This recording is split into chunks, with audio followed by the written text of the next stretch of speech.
Assalomu alaykum, hurmatli ko'ruvchilar. Uyg'ur axborot markazining haftalik xabarlar programmasiga xush kelibsiz. Men Muhammad Izzat. Bugun 7-oyning 4-kuni seshanba. Oldi bilan ixtilo xabarlarimizning asosiy mazmunlarimiz. Kishilik huquqni kuzatish tashkiloti Birlashgan Davlatlar Tashkiloti kishilik huquq oliy komissariga ochiq xat yozdi. Amerika prezident nomzodining Uyg'urlarni bilmasligi g'ulg'ul qo'zg'adi. Hindistondagi Uyg'urlar Haryana turmasiga o'tkazildi. Turkiyadagi Uyg'urlar Birlashgan Davlatlar Tashkilotiga besim ishlatdi. Uyg'ur majburiy emgak chetishlik mahsulotlarni farqlantirishda sun'iy idrok quroli qo'llanilmoqda. Tuvandagi ixtilo xabarlarimizdan tafsilotida bo'lsin. Kishilik huquqni kuzatish tashkiloti 27-iyun o'zining organ to'r betida Sharq Turkiston vaziyati, Hindistondagi barg'ansiri ig'irlayotgan kishilik huquq krizisi va Darfurdagi vaziyatning barg'ansiri nacharlashayotganligi to'g'risida Birlashgan Davlatlar Tashkiloti kishilik huquq oliy komissariga ochiq xat e'lon qildi. Mazkur xatning Sharq Turkiston aloqador qismi tuvandikicha. Oliy komissar bir qancha vakillar ummiga kultural bostirish masalasiga bo'lgan andisini ifodaladi.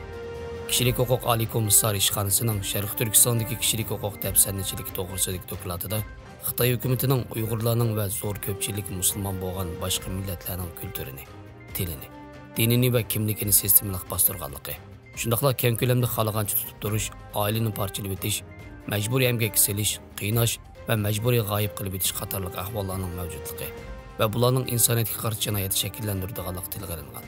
Biz dokladdagi tavsiyalarga binoan konkret harakatlar qo'llanish kerak degan so'zingizni olqishlaymiz. Oliy komissar, siz qo'llanish kerak degan harakatlar zoti qaysilar? Siz Xitoyning keng ko'lamli kishilik huquq tafsirlanchiligini davomli nazorat qilamsiz va uning natijasini oshkor doklad qilamsiz. Ishxonangiz yo'qolib ketgan va xohlagancha qo'lga olinganlarni aniqlash, shundaqla ularni yaqinlari bilan jam qilish uchun qanday tadbirlarni qo'llanishni planladi. CBS xabarlar to'g'rining 28-iyundagi xabariga ko'ra, Amerika prezidentlik saylamining nomzodi Miami shahar boshlig'i Fransis Suarez Xitoyning kishilik huquq tafsirlanchiligiga duch kelgan Uyg'urlar haqidagi savollarga javob berolmaganligi uchun qattiq tanqidlangan. Podcast riyosatchisi Xag Xavit Suarezdan saylamda Uyg'urlar haqida gap qiladigan yoki qilmaydiganligini so'raganda Fransis Suarez Uyg'urlar degan nima deb yondirishlab so'ragan. Xavitning Uyg'urlar haqidagi savolga qarta qiyin ahvolda qolgan Suarez o'zining bu vaqtdagi ma'lumotini to'liqlaydiganligini bildirib, Suarez "Men hiliqi nimiti Weibol dedingmi, to'g'risida izdinaman" degan. Suarez programmadan keyin Twitterda o'zining Uyg'urlarning qismatidan xabardor ekanligini bildirib mundaq degan. Ular e'tiqodi sababli qo'l qilindi. Bu yerda kishilik huquq ahvoli favqulodda nachar. Xitoyda barliq e'tiqod sohiblari azob uqubat chekadi. Men do'stim Xag Xavitning talaffuzini anqiramabdiman. Masala menda. Severit o'rnining 28-iyundagi xabarga ko'ra, taratqular 2013-yili Xitoy Hindiston chegarasida qo'lga olingan 3 Uyg'ur akukining qismatiga yaqindan diqqat qilayotgan mazgilda Jammu Kashmir hukumati bu uchlarning issiq havo klimatiga ko'namaganligiga qaramasdan ularni Haryana turmasiga o'tkazgan. Albuki bu qarindoshlar Jammu markaziy turmasiga qamalgan mazgilda issiq havoga chidayolmaganlikdan sovuqroq joyga avatilishni talab qilgan edi. Ular 2015-yili 1,5 yillik jazo muddatini o'tagandan keyin atalmış jamoat xavfsizlik qonuniga asosan sababsiz holda turmada yetayotgani 8 yil bo'ldi. 2023-yil 5-oyning 30-kuni Jammu Kashmir hukumati ichki ishlar tarmoqi ularni Jammu markaziy turmasidan Haryana turmasiga o'tkazish haqida buyruq tushirgan bo'lib, buning mazkur huquqlar uchun nimadan darak berdiganligi hozircha noma'lum.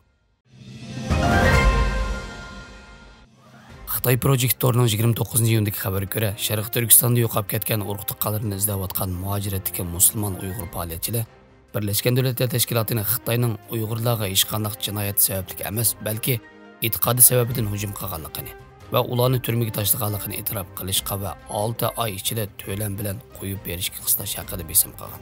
Birlashgan Davlatlar Tashkilotining xohlagancha tutib turish masalalari to'g'risidagi xizmat guruhi 4-oydagi dokladida İstanbul'daki Xitoy jazo lagerlarining ziyonkashligiga uchraganlar tashkiloti to'plagan dalil-isbotlarga asosan Xitoyning Uyg'urlarni tutqun qilishda ularning musulmonlik salohiyatini asos qilganligini va shu sababli dunyo kishilik huquq xitobnomasiga xiloflik qilganligini bildirgan. Xitoy jazo lagerlarining ziyonkashligiga uchraganlar tashkilotining mas'uli Madina Nozimi 21-iyun İstanbulda o'tkazilgan muxbirlarning kutib olish yig'inida Xitoy projektiga muhojiratdagi 3 Uyg'urning oilasidagilarning yo'qolib ketganligi to'g'risidagi doklatining natijasini e'lon qilganligini aytgan. va mundaq degan. Ko'p yillik namoyish hamda Xitoyning Anqaradagi bosh elchixonasiga va Istanbuldagi konsulxonasiga berib ahvolimizni o'tirib qo'ygandan keyin Birlashgan Davlatlar Tashkiloti xizmat guruhining doklati faoliyatimizni texmi yuqori pallaga ko'tardi. Xitoy bizni nazardan saqit qilishi mumkin, ammo u Birlashgan Davlatlar Tashkilotining doklatiga quloq yupirib olmaydi.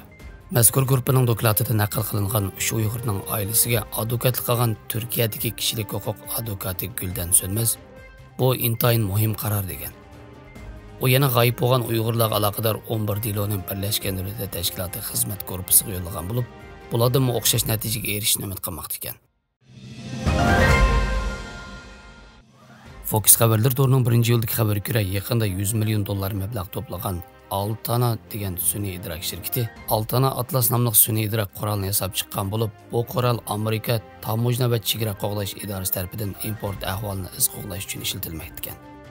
U yana to'shish va ashyo obrati magnati Mars, dori shirkati Merck, Boston Pentexnik shirkati qatorliq shirkatlar tomonidan Uyg'ur majburiy emgakining oldini olish qonuniga xiloflik qilishdan saqlanish hamda majburiy emgakni tub yiltizdan yo'qotish va jazo tadbirlarining ijroatiga kafolatlik qilish maqsadida ta'minlash zanjirining xaritasini sizish uchun ishlatilmoqda.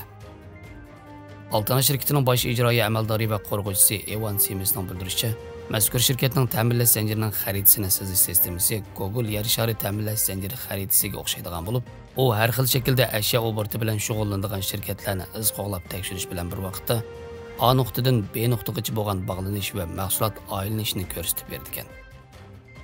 Biz sun'iy idrok orqali favqulodda qalaymiqan bu sonliq ma'lumotlarni bir taraf qilyapmiz. Bu to'sh sonliq ma'lumotlari, savdo sonliq ma'lumotlari, shirkat tizimlar sonliq ma'lumotlari va setibili sonliq ma'lumotlardan iborat milliardlagan xotirani o'z ichiga oladi. Biz uni ochiq bir butunlashgan rasmga aylantiramiz. Buni faqat sun'iy idrok bilan qilib bo'ladi. İnsanlarning bu ishlarni muvofiq vaqt ichida qilib bo'la olish mumkin emas. Şunu biz sun'iy idrok orqali xarita sizib chiqamiz. Ondan ta'minlash zanjiri faoliyati, shirkatlar, mahsulot munosabati, bo'libmi nishonliq majburiy emgak to'g'risidagi savollarga javob beramiz, dedi Semiz. Xabarlarimizni ko'rganlarga rahmat. Ko'rishguncha omon bo'linglar. Xayr xo'sh, Allohga emanet.